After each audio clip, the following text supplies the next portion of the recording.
think it's fair to say when you look, for example, at the UN General Assembly votes in recent years on, say, the Gaza ceasefire or the war in Ukraine, you'll see that there's a majority of countries who don't support the US and Western European policy positions on these things. Mm. So I think it is a challenge.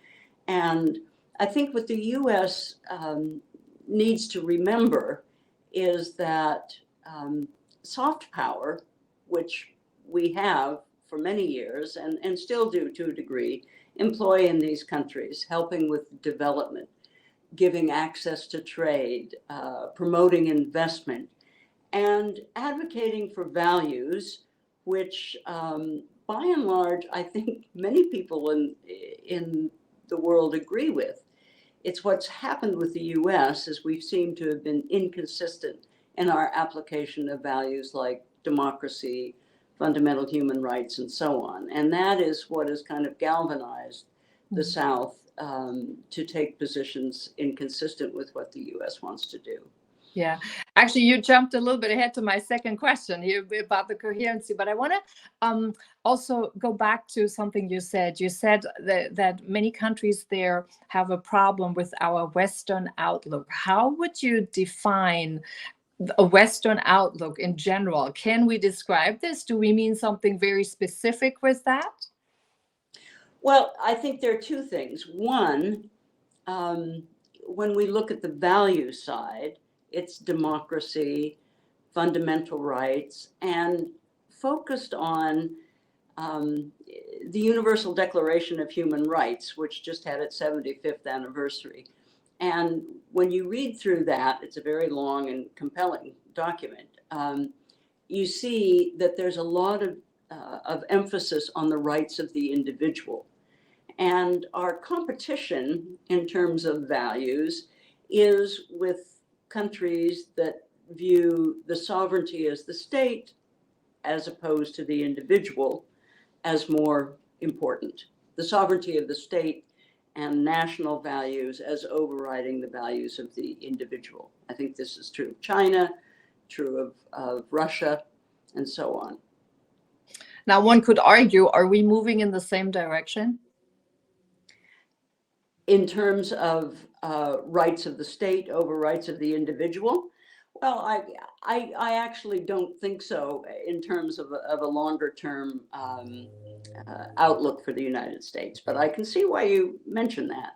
But I would say no. I think Americans will assert their individual rights. Yeah. As time goes by. I have confidence in the public. Yeah.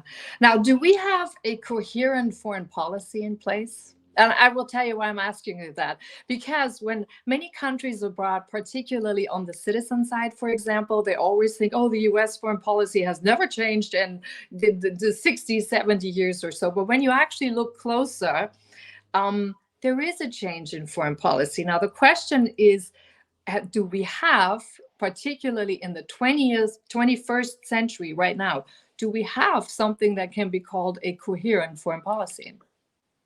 Well, we used to say that foreign policy stopped at the water's edge. We used to say that in America, and that, foreign policy was consistent through administrations, that the debate for politics was internal, but when it came to US interests abroad, everybody was more or less on the same page. That has clearly changed. The previous administration, for example, wanted to pull the US out of one of our longest, and best serving alliances, NATO.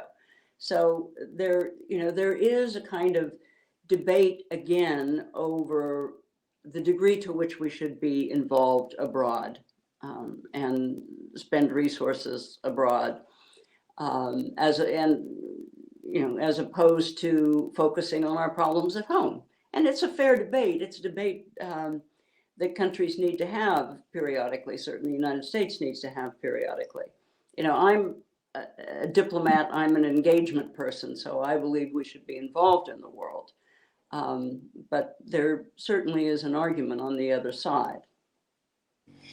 Yeah, and the question is, to what degree should we get involved, and where? Has our policy right now with the global south, actually, since you were in office to now, have you seen remarkable changes in terms of how those have changed over the decades? Well, I think, the global south, and again, I use that in quotes, has come into its own over the last 20 years. I mean, there's no doubt about that. Incomes have risen, and as we all realize with the internet and social media and so on, it's hard to hide anything. So countries are looking with more open eyes at US policies. And I think what they see is an inconsistency, especially with regard to our our values, human rights, democracy, and so on. Some countries we lecture about these issues, other countries we don't.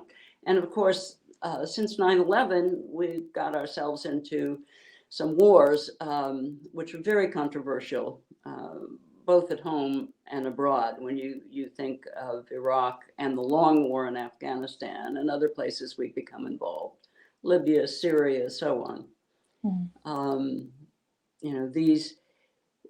these actions seem inconsistent with our values from the outside looking in, and from the inside looking in to a degree as well. I was going to ask you, so how do we actually decide when are we going to lecture someone, and when do we basically look away? Well, I think, all countries, when it comes to things like human rights, lecture in two contexts. One is you can try to hold accountable countries which are less powerful and less consequential, where there's no price to pay, for urging upon them certain human rights standards. And then secondly, if we want to show our adversaries in a bad light, we'll point to their human rights violations. China is a perfect case in point there, where we speak often about the Uyghurs and urge other countries to speak out against the Uyghurs.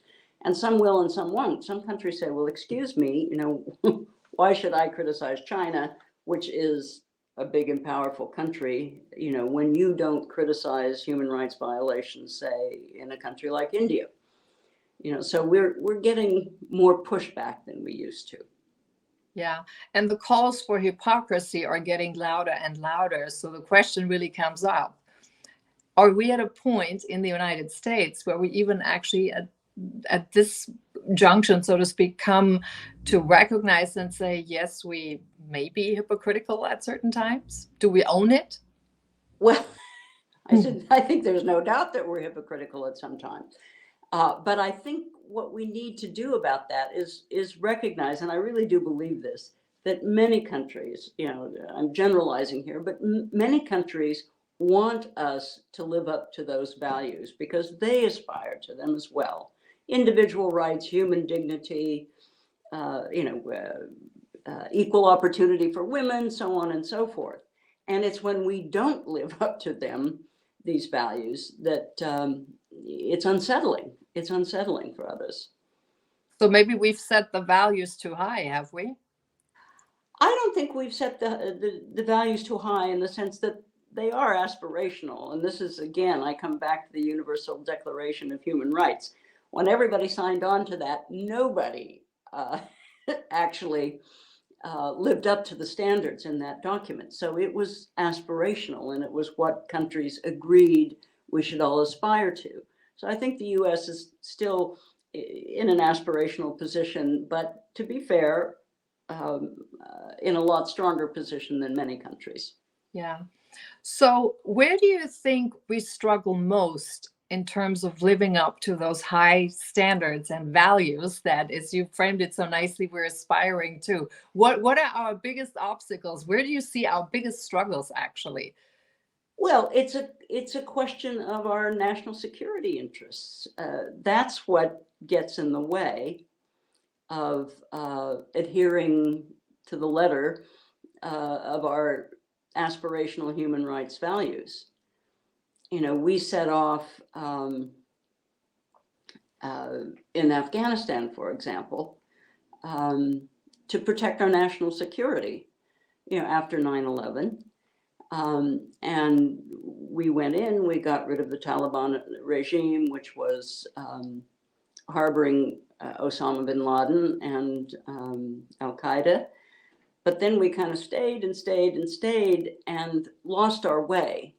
And as a result, a lot of people got killed. And at the end of the day, we were pretty much back to where we started. And I think, in the current controversy over Gaza, we believe Israel's national security is very closely tied to ours. So we're supporting Israel. But more and more you hear, even from US officials, that, they need to pay much more attention to protecting civilians. And much of the world, again, look at the vote in the UN General Assembly, really is appalled by what's happening in Gaza and doesn't see that it is a legitimate response at this point to the horrible attack on Israel on October 7th. Now, Bangladesh and the United States go through a particular hard time at this moment, or a strenuous time at this moment, as they have elections coming up in January. And there have been a lot of accusations that the United States would meddle in the election, etc. Now, my first question is, so it seems that we're doing more with Bangladesh than we did in Pakistan, for example, when Imran Khan was ousted. Why is that the case? Well, I think, again, it's a case where, rightly or wrongly, and there's a strong argument to say wrongly, that Bangladesh isn't as consequential for the United States in a security sense. And,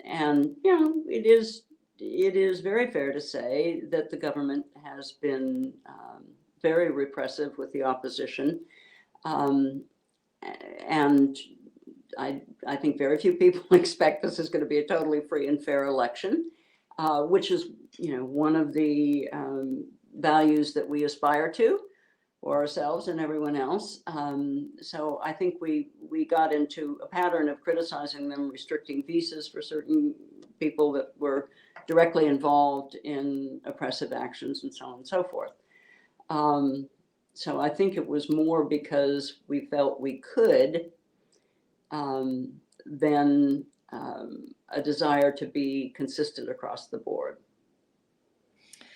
Now, that meddling in elections, this isn't necessarily just like something that's come up lately. And this is not just for the US, like the US has done it to other countries, etc. So this is a thing that we seem to be saying to one another in a lot of different circumstances. I know the US said, Russia was meddling in the United States, and everyone sort of talks about everyone's meddling everywhere. That's what I'm getting with.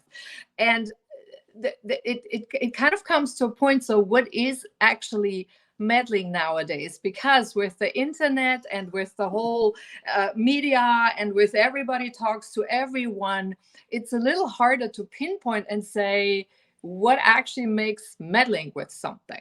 I think that is a very fair and important question, which is impossible to answer.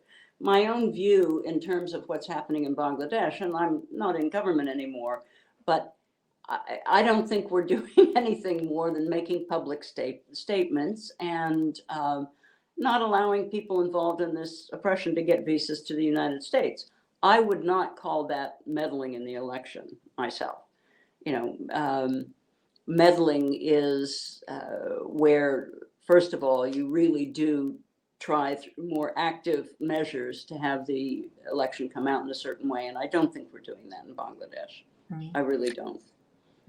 So do you think and having been an ambassador yourself, you know sort of what it's like, do you think it's okay for an ambassador from any country to kind of go into another country and say, let's sit down with the three biggest parties, for example, and have some talks? Would you consider that already as meddling in the election, or is this fair game for every diplomatic position basically in a different country? Like, where's the line? Well, first of all, our approach has always been to keep in touch with all parties. That's the job of an ambassador and the embassy staff and so on and so forth. Even smaller ones. So if you have sometimes like really lots of small fractional parties. Sure, because the whole idea is to understand the full spectrum of the political scene in any given country. So that's perfectly legitimate. Now, trying to bring people together, that's really more up to the parties involved. The U.S. can't force people to come to a table, so. But in terms of understanding and meeting, with all the parties, that's something that we do as a rule in every country.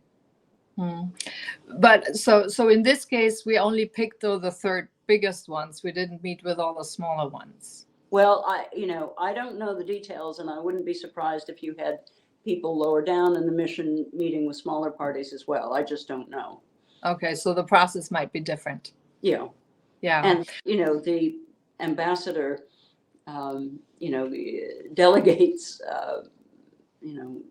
certain activities to people down the line in his or her staff. Yeah. Except, so do we understand that? So I'm not sure. So if I'm a citizen, we would say, and I would hear, for example, that someone would come to our country, to the United States in our elections, and would say, let's sit down with the different parties, let's say the independent, who we sometimes have, and then the main parties, for example. Or if they were just sitting down with, let's say, the Democrats and the Republicans, but leaving out the third party, would we feel that that's kind of like interfering in our process? Well, again, the U.S. in somebody else's country has, no authority to demand anybody come to a table. Yeah. So people don't have to show up. I mean, so we can invite, but it's right. Yeah, you don't force someone. Yeah. Now, another question. So this has been going on, and it's obviously seemed to be heating up. And I know there've been Bangladesh, for example, the prime minister was pretty outspoken in her criticism of the United States. So she basically accused the United States that we would be pressuring Bangladesh on holding free elections and safeguarding human rights to control the Gulf of Bengali. Can you understand that? Can you see where something like this would be coming from? Is it? Well, she's not the only one who complains when the U.S. Criticizes publicly what's going on in a country, and we do that. The goal is to be careful with that, sort of criticism, public criticism. And, we always start out, as a rule, speaking to a government in private if we have concerns. So, I mean, this is, now I know there are public exchanges and so on and so forth. And I know that the prime minister has accused the U.S. of, wanting to make sure she doesn't win the election and so on and so forth. And, there's no doubt that it is troubling when a country like the U.S., which is still a great power, says something publicly. It does have an effect, and it's designed to have an effect. And sometimes we don't calibrate it correctly, but you can be sure in Bangladesh that the opposition wants us to speak out. So there's there are two sides to these things. What do you mean by we could calibrate it better? Can you calibrate it better? Oh, well, Is I there? mean, you can calibrate how strong a statement you make and so on and so forth. That's Oh, all. okay. The language, calibrate the Yeah. language. Yeah. How difficult is it when countries make these kind of accusations? Now everyone does that. They make accusations back and forth, etc. But if it's at such a critical point, are relationships, can they recover from the these type of accusations on both sides? Like, how would you repair a relationship like that I after? think, yes, I think we could definitely recover. People, um, uh, these things do tend to blow over. Um, once the election's finished. I mean, if the current prime minister wins the election, we'll work with her. We work with the governments in power. We wouldn't, go around, trying to work with the government in exile or something. That's not what's going to happen. So, um, I think these things can be repaired, and everyone can always be a little more careful, with how they state things, a little more sensitive, and so on. We can always improve in that regard. Mm. I want to get back to a moment to the argument that we would interfere with elections, and I know I haven't heard that just in the context of Bangladesh. You hear that from other countries now too, even in Europe. Actually, you hear that America is overstepping its line. We heard it with Nord Stream 2, with the gas pipeline that was blown up and things like that. So there's a big distrust factor among the people, the citizens, and then also more and more these talks are getting louder. What does that mean for us, the United States, in terms of how do we handle this at this point from your perspective? Well, where should we go? Should we withdraw? Where are we on this one? yeah. Okay. Well, first of all, I think in the last, 30, 40 years, we've been much less inclined to actually interfere in somebody's election, since the end of the Cold War. Mm-hmm. During the Cold War, we were in many cases doing our best to ensure that the communists didn't win. I mean, in given countries, particularly post-colonial countries and so on and so forth, because we wanted to shore up a pro-Western, group of countries. We wanted people to be on our side. So I think there was some direct interfering now and again in elections. I think after the end of the Cold War, that wasn't so much our modus operandi. And I think what people are really complaining about is our speaking out, and being critical of countries who don't side with us on some of these, very fraught and controversial issues like Afghanistan, Iraq, Ukraine, and now Gaza. And we, gets back to the whole global South issue. I can tell you that when the Ukraine war started and Russia, invaded a sovereign state, walked right across the border, right? And we expected that most countries would say, that's really wrong, and come out critical of Russia and sign on to the resolution in the UNGA. And I keep referring to that because that's sort of you get the picture of where countries stand on those General Assembly resolutions. That didn't happen. We found, whoa, there are a lot of countries, for some reason, don't agree with us. And I think that started a real effort to kind of understand what was going on in the global South, and why countries didn't support us. And, in many cases, it was, wait a minute, this war doesn't affect us. It's causing gas prices to go sky high, food insecurity, and so on. And oh, by the way, we're not so sure it was all Russia's fault. There was a certain amount of provocation and so on and so forth. So let's stop the war. That was more important to them than joining on with a condemnation of Russia, even if they agreed that Russia, in the instant case, was the one who violated the sovereignty of Ukraine.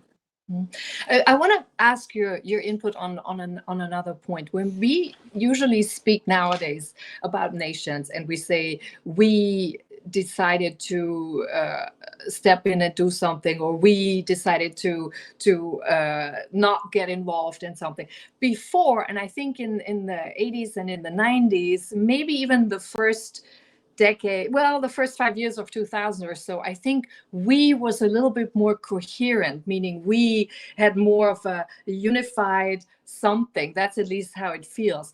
I feel nowadays when we speak about we, because you have so many fractured voices and more opportunities to get different voices out and so on, who really is we today? Can we say that, or is it really more dispersed, ad hoc, so to speak, depending on personal subjectivity to a certain thing?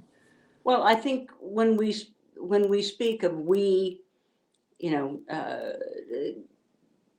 we're speaking of, if you look at something specific like the war in Iraq, there was a fairly large coalition that agreed to go along with that. That was the we there. Certainly after 9/11. The we was rather broad. The U.S. had enormous support after 9/11 because of those attacks. So I think more now when you hear U.S. politicians say we, they mean the U.S. They mean America. Yeah, and even though in the United States, when we sometimes hear like we, there has become such a discrepancy at times between what people really support and think versus who's we, that by the time you follow this, the more people you talk to, or the more people I talk to, I'm like, wait a minute, so this is all personal opinions by some people made up into at a certain time when they're in a position of power. So the consistency, the long-term range, the unity, where's that? Well, I think, as I said at the outset, there at various times there have been intense debates between the sort of isolationist camp, like why are we spending money getting involved in these wars or other activities overseas? We should focus on things at home. That was certainly true at the start of World War I, for example, and even World War II. So, this is a long tradition for us because we have the luxury of being almost an island nation, friendly countries to the north and south and fish on either side. So we're very, very fortunate in that regard. And we need to remind ourselves of that.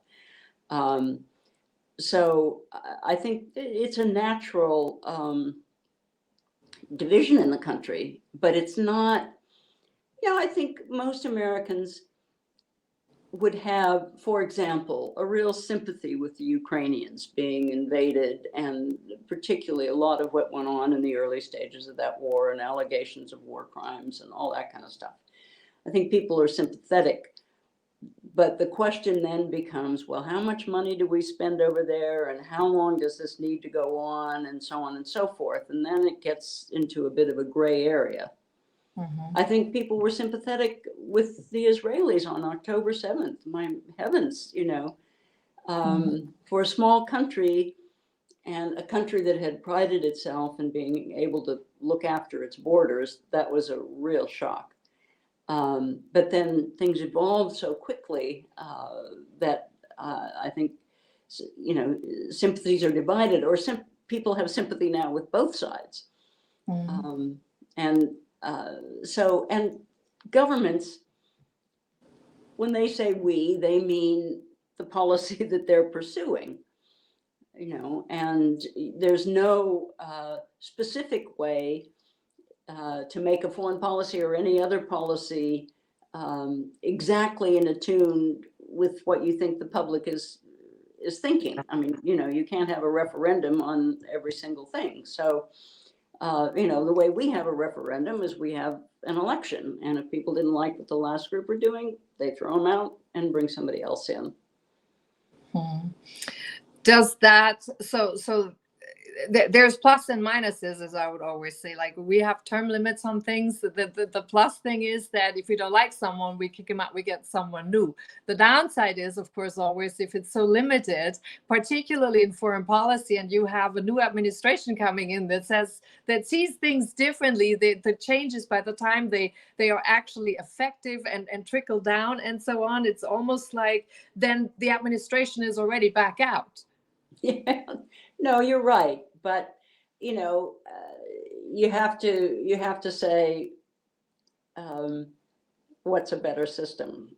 Oh yeah, I agree. What's a better system? Nothing's Yeah. perfect. And, Yeah. you know, we're now a large country. We're a representative democracy. You know, the direct town hall way of running things is much more difficult than it was 200 years ago. So, you know, Yeah. I think, and you can say certainly that some of our institutions, you know, need to be modernized, revised, whatever. But I think fundamentally, it's a good system.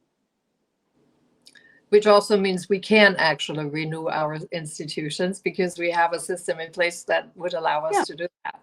Yeah. Yeah. Now, we're getting here towards the end. So coming back to South Asia, where do you see South Asia's role, particularly smaller countries like Bangladesh, for example, on the world map in the future going forward? Where do you Well, I see think- their impact, their specifics? You know, I've always argued, because I've been involved with South Asia for many, many years, that it is an important part of the world that was ignored for too long by the US and others. You know, it was all the way on the other side of the globe and so on and so forth. But it's like, you know, a quarter of the world's population, and, you know, countries like India, huge, innovative. Pakistan is fraught, but it also has a large population, a large army and nuclear weapons, and very innovative people who, you know, manage to make their way despite constraints on the economy and so on and so forth. So it's an important part of the world. It's an important market. It's an important location. So I think the U.S., you know, and I've always argued this, you know, needs to pay a bit more attention in a bit more disciplined way with South Asia. What do you mean with a bit more disciplined? Well, I mean, you know, sort of being more attention to detail and, you know, not glossing over things and so on and so forth. And in that sense, you know, I would say also in the case of Bangladesh is not a small country, and it's, you know, been growing economically, you know, certainly better than Pakistan and other countries in the region. It's diversifying, you know, it's not a inconsequential country. Exactly. Any words on what would our homework be on the U.S. side in terms of building these more even-handed, better relationships going forward? Well, you know, the truth of it is, we need to expand our bandwidth in terms of our diplomatic tool. You know, I think you have many State Department people say this. You look at the military budget; it's huge. It's, you know, they dominate, and I'm not saying they shouldn't have a big budget and all the rest of it, but we need to make sure that our diplomatic capacity keeps up with that. And, you know, right now you've got Pakistan, you've got Bangladesh, you've got India, and it's not that we don't have embassies there and so on and so forth. But here in Washington, I'm not sure that we spend as much time, you know, critically going over our own policy approaches as we should. I think sometimes because there are so many other pressing issues on the world agenda that we aren't as refined as we should be in terms of cultivating the best possible relationship with each individual South Asian country. And last question, can the US handle more self-confident, independent countries? You know, I think that's a very good question, because we aren't as practiced at that as we should be. But I think we're beginning to catch on. I think we're beginning to catch on. And, if our diplomats are very good. So if you have enough of them and they have enough agency, they can figure out what the best policy approach is in a given country. It's just that they need to have authority, and they need to have resources, and they need to have backing from Washington and attention from Washington. Mm-hmm. All right. Well, thank you very much for coming on, Robin. Great to have you and sharing your insights with us. Okay. Thank you very much. It was my pleasure. Thank you very much. Bye. Bye.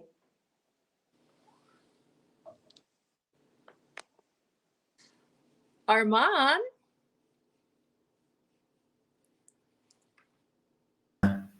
We didn't record the first 2 minutes, did we? But I started. Because Was something happening? Yeah, because I didn't see the recording at the beginning at the intro. So I only saw it like it came on, the button came on after the first minute or so, or 2 minutes. But I said let's go, and then I pressed it and it started going. Oh, okay. So maybe there was just a lag in when it showed up on the screen. Okay, but do you want to do but just in case, the finishing first bit first, a little bit again? Yeah, let's just do it in case. Okay.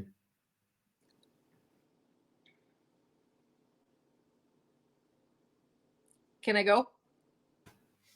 Can you get your head is cutting off on the screen? Yeah. Hang on, let me Yeah. get my chair down. There you go. Yeah. There you go. All right, let's go. Just in case. Can I go? Yeah, go. Okay. The US has had a complex relationship with the Global South, and the nature of this relationship has been evolving over time, reflecting shifting geopolitical priorities, economic interests, and other challenges such as security and safety, climate change concerns, and poverty reduction goals. The United States has also been a key trading partner and investor in many countries in the Global South. Now, with the shift of the world map, the play by the large powers, the United States, India, and China, is intensifying to make key alliances to go forward. So the stakes and the blames have been high. Now, what is the United States' role and challenge with the Global South, particularly with South Asia, Bangladesh, and Pakistan? Welcome on DC to Dhaka. I'm Nicolette Dividar. Thanks for joining us.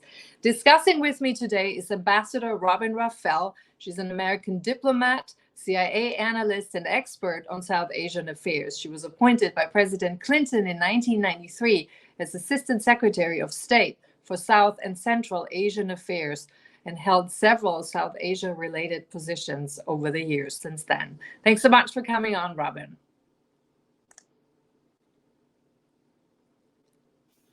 Okay. We got it? Yeah, finishing the recording. Perfect.